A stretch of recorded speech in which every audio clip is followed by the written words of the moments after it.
C'est ça, le droit criminel. La rencontre, Gibault-Strizac. Nicole, bonjour.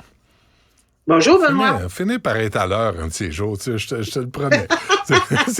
Des fois, c'est dur. Je te donnerai dur. une médaille. J'aimerais ça.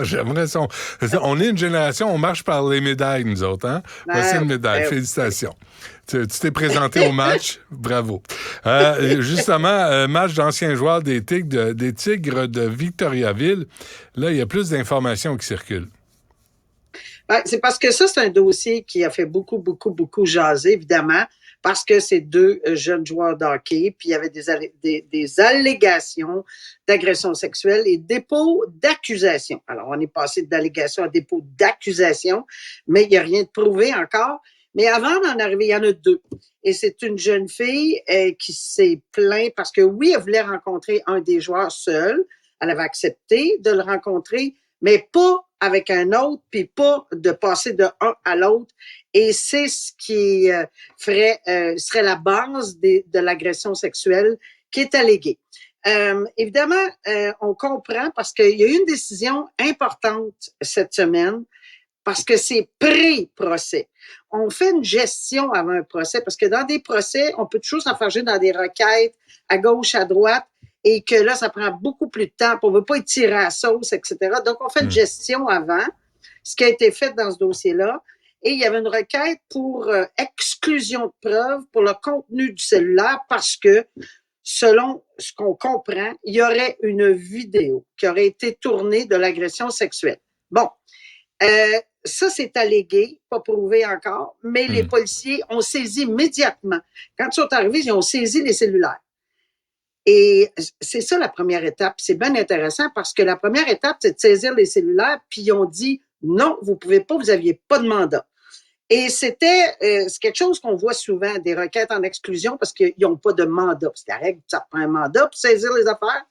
Mais là, le tribunal en est venu à la conclusion, je suis tout à fait d'accord avec lui, que non seulement c'était important de le saisir sur les lieux parce que la preuve pouvait disparaître. Alors, ce qu'on fait, c'est que on analyse tout ça, on regarde ça, puis on dit les policiers ont eu un bon comportement en saisissant le cellulaire tout de suite.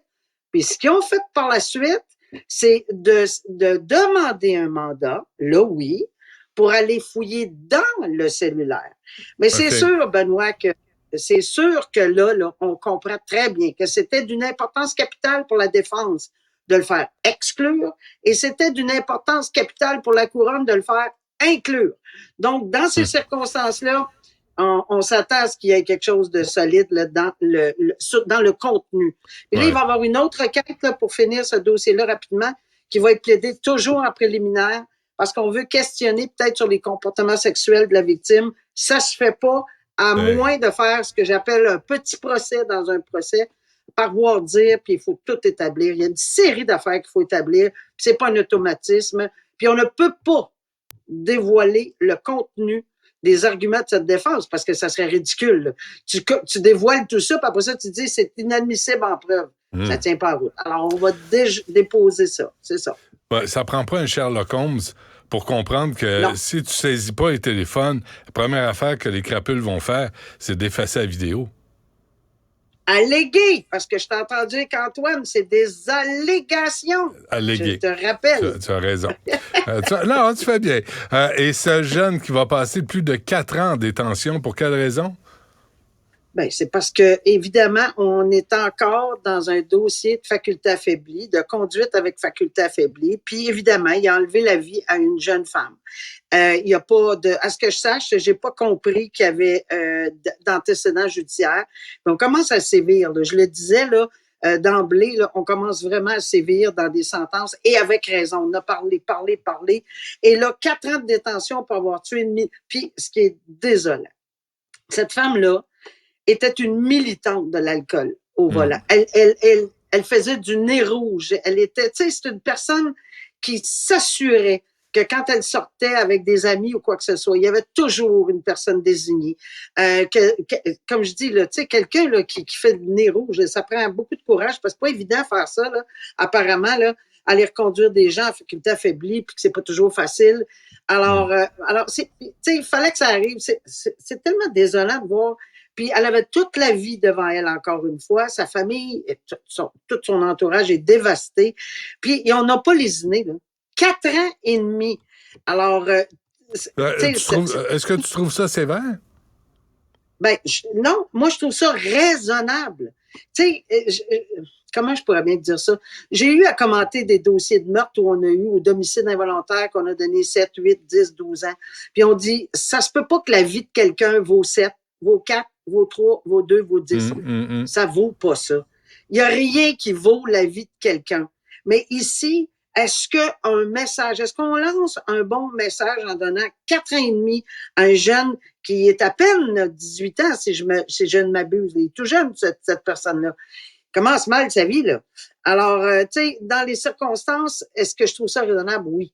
Tu sais, si c'était mon garçon, ta fille, etc., on voudrait qu'il écope c'est parce que ça devient un peu de la vengeance. C'est pas ça, là.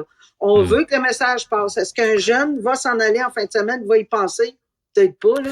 Mais je comprends, tu veux pas que ça soit de la vengeance, je comprends ça, Nicole, mais en même temps, on veut que ça soit de la justice. Une vie humaine par un jeune qui fait le con au volant, à un moment donné, il va falloir envoyer le message. Ce sera pas 4 ans, ça va être 15 ans.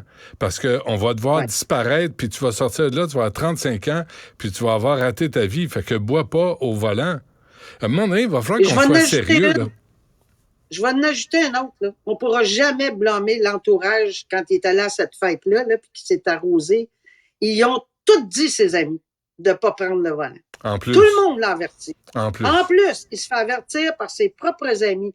Puis tu sais, on le répète souvent. Moi, je le dis souvent. Aidez donc, dans le fond, là, enlever les clés. Honnêtement, là, je dois dire que je l'ai déjà fait dans ma vie, là, puis j'ai jamais regretté d'avoir enlevé les clés à quelqu'un. Je les ai carrément enlevées, les clés. Ouais. Alors, je sais bien que c'est difficile à comprendre là, qu'on pourrait aller jusque-là, mais oui. Mais en même temps, il faut que je te dise, quand tu te fâches, là, on a tendance à dire oui, OK, ça passe par là. Oh my God! Hey, merci, Nicole. On se reparle mardi. Bonne fin de semaine. À mardi. Salut. Hey, toi aussi.